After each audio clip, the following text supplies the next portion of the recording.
Good morning students. कैसे हैं आप लोग?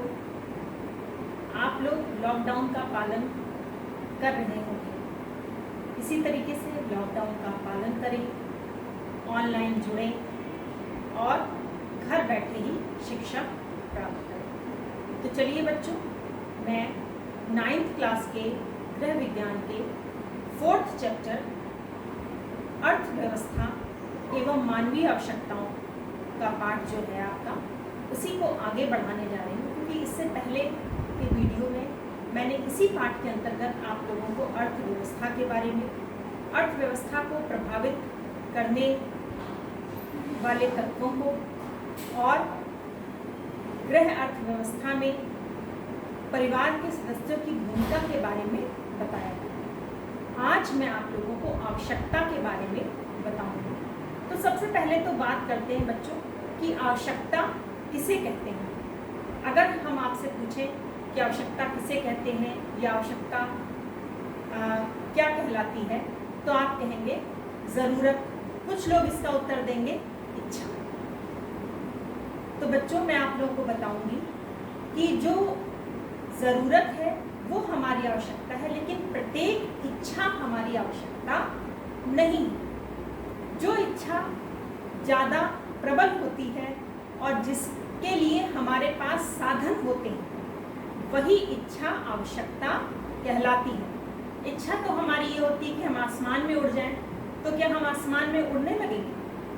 लेकिन हाँ, अगर हमारे पास धन है, साधन है, तो हम लोग हवाई जहाज के माध्यम से आसमान में जरूर उड़ सकते हैं। तो जो प्रबल इच्छाएं होती हैं और जिनको पूरा करने का हमारे पास साधन अर्थात धन होता है, वो इच्छाएं ही आवश्यकताएं कहलाती हैं। तो अब मैं आप लोगों को आवश्यकता की विशेषताएं बताने जा रही हूँ कि आवश्यकता की कौन कौन सी क्वालिटीज़ हैं, विशेषताएं। तो सबसे पहली आवश्यकता है बच्चों, विशेषता है आवश्यकताएं अनंत होती हैं। अनंत का मतलब जिसका कोई अंत नहीं होता है। हम सबको पता है कि जो भी हमारी आवश्यकताएं हैं, इच्छाएं हैं, वो क्या है? अनंत। कोई अंत है? अगर हम लोगों ने खाना खा लिया तो खाना खाने के बाद हमें पानी पीने की इच्छा हुई, पानी पी लिया तो फिर उसके बाद थोड़ी देर बाद कोई और इच्छा हमारे मन में जागृत हो जाएगी। तो जो भी आवश्यकताएं हैं हमारी, वो कभी समाप्त नहीं होती हैं। जब तक मनुष्य जीवित रहता है तब तक उसकी आवश्यकताएं जन्म लेती रहती हैं, उनका कभी अंत नहीं होता। आवश्यकताओं का अंत भी मनुष्य के अंत के साथ ही होता है। फिर आवश्यकता की विशेषता है आवश्यकताएं पूरक होती हैं। पूरक का मतलब एक दूसरे को पूरा करने वाली होती है। जैसे मान लीजिए हमने कार खरीदी, तो कार को कौन सी आवश्यकता पूरा करेगी? पेट्रोल। बिना पेट्रोल के कार चल पाएगी? नहीं चल पाएगी। हमने पेन खरीद लिया, तो या तो हम उसमें रिफिल डलवाएं, रिफिल खत्म होने पर, और अगर इंक वाला पेन लिया है तो हमको इंक डलवानी पड़ेगी उसमें। तो जो भी आवश्यकताएं हैं वो एक दूसरे को क्या करती हैं? पूरा करती हुई चलती है। फिर है आवश्यकताओं की पुनरावृत्ति। एक ही आवश्यकताएं बार बार जन्म लेती हैं। पुनरावृत्ति का मतलब होता है बार बार, रिपीटिशन। जैसे कि हमने मान लीजिए खाना खा लिया, तो क्या खाना खा लेने के बाद इच्छा समाप्त हो जाएगी खाना खाने की? नहीं। 3-4 घंटे बाद हमें फिर भूख लगने लगेगी। पानी पिया, क्या पानी पीने के बाद प्यास की इच्छा समाप्त हो जाएगी? नहीं। जैसे ही हम पानी पिएंगे, थोड़ी देर बाद, गर्मी के मौसम में बहुत ही जल्दी और सर्दी के मौसम में थोड़ी देर बाद हमें पानी पीने की आवश्यकता महसूस होगी। तो जो आवश्यकताएं हैं वो बार बार रिपीट होती रहती हैं, उनकी पुनरावृत्ति होती रहती है। फिर है आवश्यकताएं वैकल्पिक होती हैं, यानी आवश्यकताओं में विकल्प होता है। जैसे कि मान लीजिए मैंने कहा कि आप लोगों को सुंदर अच्छी राइटिंग में एक सुलेख करना है, तो कुछ बच्चे क्या करेंगे? पेंसिल से लिखेंगे, कुछ बच्चे पेन से लिखेंगे, तो इसका मतलब है कि हमने लिखने के लिए विकल्प पेन, पेंसिल कुछ भी ढूंढ लिया। इसी तरीके से मान लीजिए कि हम लोगों को स्कूल जाना है, तो हम लोग सबसे पहले सोचेंगे कि कोई ऑटो मिल जाए जिससे हम जल्दी पहुंच जाए। लेकिन अगर ऑटो नहीं मिलेगा तो हम लोग रिक्शे द्वारा भी जा सकते हैं, यानी कि अपनी जो भी आवश्यकता है उसको हम किसी अन्य माध्यम से भी पूरा करने की कोशिश करते हैं। विकल्प है, जो विकल्प हमें अच्छा लगेगा वो हम उसमें से चुनें। फिर है आवश्यकताएं आदत पूरक होती हैं। जो कुछ आवश्यकताएं होती हैं वो हमारी क्या बन जाती हैं, आदत बन जाती है। जैसे मान लीजिए किसी की सिगरेट पीने की आदत बन गई, तो उसको सिगरेट पीने की आवश्यकता महसूस होगी।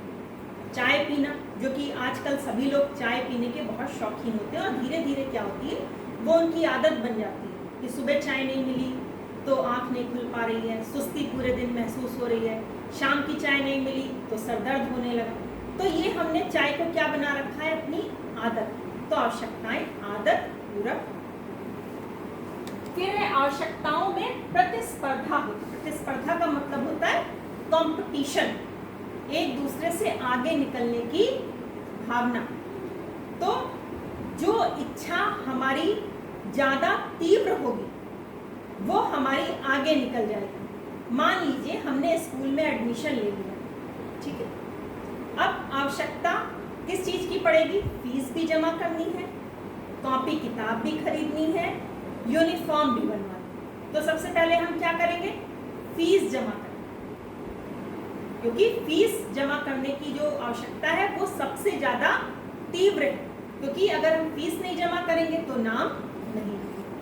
उसके बाद क्या करते हैं, कॉपी किताब खरीदने लगते हैं कि हाँ कॉपी किताब खरीद लेते हैं, क्योंकि कॉपी किताब खरीदे बिना पढ़ाई लिखाई चालू नहीं हो पाएगी, शुरू नहीं हो पाएगी। बाद में कहीं हम यूनिफॉर्म बनवाने की सोचते हैं। तो जो आवश्यकता ज़्यादा तीव्र होती है वो इस प्रतिस्पर्धा में, कंपटीशन में जीत जाती है और उसी को हम पूरा करते हैं।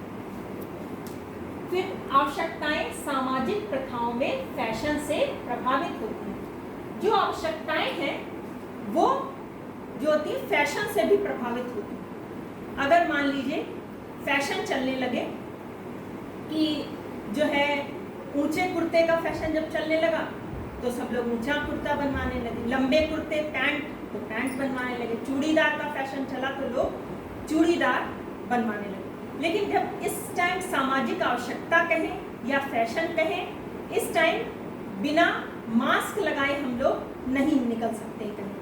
तो इस टाइम आवश्यकता क्या है, बाहर अगर हम जा रहे हैं कि हमारे मुंह पर मास्क लगा हो। तो ये हमारी एक सामाजिक जरूरत बन चुकी है मास्क लगाना। फिर है आवश्यकताएं, वर्तमान आवश्यकताएं अधिक तीव्र होती हैं। वर्तमान आवश्यकताएं जो इस समय की हमारी आवश्यकताएं हैं वो ज़्यादा प्रबल होती हैं। आवश्यकताएं मान लीजिए बच्चों को पढ़ाना लिखाना भी है और बच्चों की शादी भी करनी है। तो वर्तमान की आवश्यकता क्या है, बच्चों की को पढ़ाना लिखाना, जिनके बच्चे छोटे हैं, और जिनके बच्चे बड़े हैं उनकी प्राथमिकता क्या होगी, बच्चों की शादी करना। तो जिसके सामने जो चीज़ ज़्यादा प्रबल दिखाई पड़ती है वो उसी आवश्यकता को पूरा करता है। मान लीजिए कि हमें भूख भी लगी है और हमें कहीं घूमने भी जाने की इच्छा है, तो सबसे पहले हम क्या करेंगे, अपनी भूख को मिटाएंगे, ना कि अपना धन घूमने जाने पर खर्च करेंगे। तो जो वर्तमान की आवश्यकता है वो ज़्यादा प्रबल कही जाएगी, जो भविष्य की आवश्यकता है वो उससे कम तीव्र होगी।